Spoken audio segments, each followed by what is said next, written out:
Hello everyone, and welcome to Scary Story. Tonight I want to talk about something we all experience, the quiet of the night. It's in those moments, when the world outside goes silent, that other sounds begin to emerge.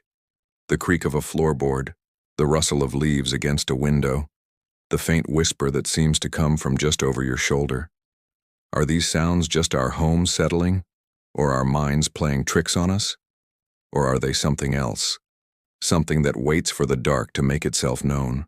Tonight's story is about a young woman named Clara, who moved into an old apartment building in the heart of the city. She loved the vintage charm, the high ceilings, and the large, drafty windows that overlooked a quiet, tree-lined street. For the first few weeks, everything was perfect. She spent her days unpacking and her nights enjoying the newfound peace. But soon, the peace began to feel different. It started with small things. A book she'd left on the coffee table would be on the floor in the morning. The keys she always hung by the door would be sitting on the kitchen counter. She brushed it off as exhaustion, the stress of moving. But then came the whispers. They began so softly she thought it was the wind, or perhaps the neighbors through the thin walls. They were indistinct, a low murmur that would start just as she was drifting off to sleep. At first, she couldn't make out any words. It was just a sound, a presence that made the hair on her arms stand up. She tried sleeping with a fan on, then with music playing, but the whispers always found a way to cut through the noise, slithering into her dreams. One night, the murmuring was louder than usual. Frustrated and a little scared, Clara sat up in bed and listened intently. The sound seemed to be coming from the old air vent near the ceiling.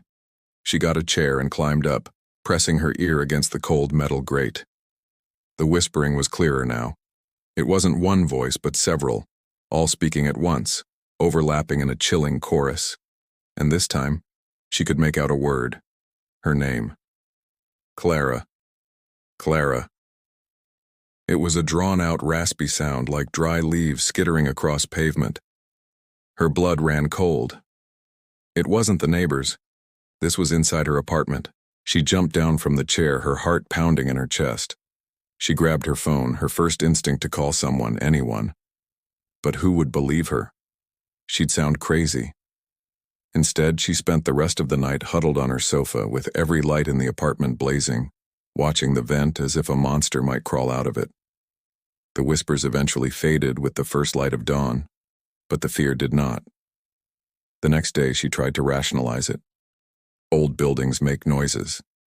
Maybe it was the pipes or the wind in the ventilation system.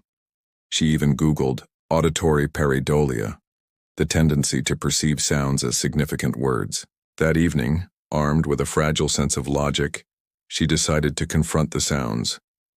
When the whispering started, she stood on the chair again, but this time, she spoke. "Who's there?" she asked, her voice trembling. For a moment, there was silence. Then, a single voice, clearer than any before, replied from the vent. It was a child's voice, soft and sad. "We're lost," it whispered. Clara's breath hitched. "Lost? What do you mean?" she asked. "We can't find the door," the voice said, its tone filled with a desperate loneliness. "It's so dark in here." Over the next few nights, Clara learned more. The voices claimed to be spirits of children who had lived in the building decades ago. They told her a fire had trapped them, and they had been lost in the walls ever since, unable to move on. They sounded so scared, so alone. Clara's fear began to morph into a strange kind of pity. They weren't malicious. They were just children, trapped and frightened. She started talking to them every night, telling them stories, trying to comfort them. She felt a bizarre sense of purpose, as if she were their only connection to the world. Her friends started to worry. She became withdrawn, her apartment a fortress she rarely left. She was always tired, with dark circles under her eyes. When they asked what was wrong, she couldn't explain. How could she tell them she was spending her nights talking to ghosts in her vents? They would think she was losing her mind. Maybe she was. The line between her world and the world of the whispers was becoming dangerously blurred. One night the children's voices were different. They were excited. "We found a door, Clara. They chirped in unison. A new door. Can you help us open it? A cold dread washed over her. What door? She asked, her voice barely a whisper itself. The one behind your wall, the child's voice replied. The one in your bedroom. We just need a little help. We're not strong enough. They told her exactly where it was. Behind the plaster of the wall her bed was pushed against. They pleaded with her, their voices turning from hopeful to demanding. Clara was terrified.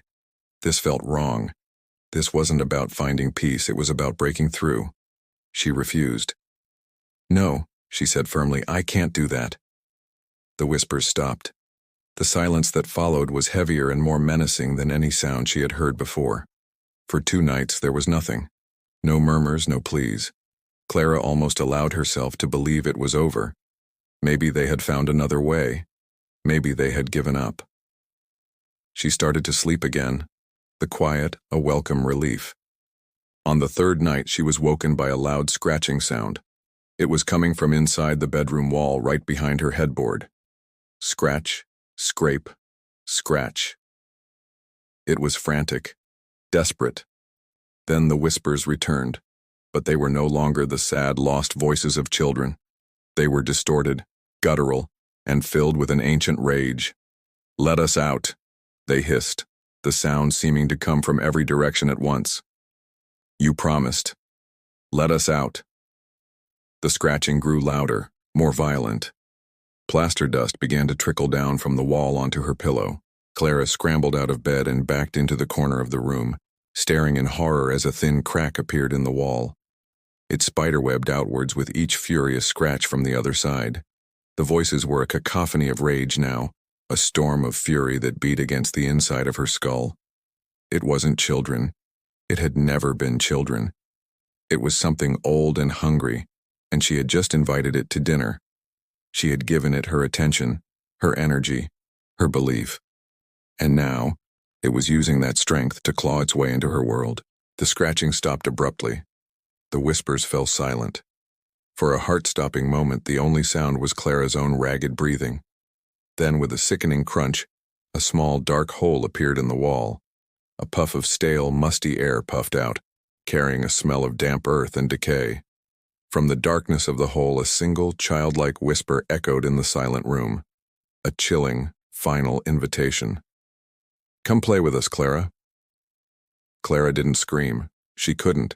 She just stood there, frozen as she watched the darkness in the hole seem to deepen, to widen, to reach for her. She never spent another night in that apartment. She grabbed her keys and her purse and ran, leaving everything else behind. She didn't look back. She stayed with a friend, refusing to talk about what happened.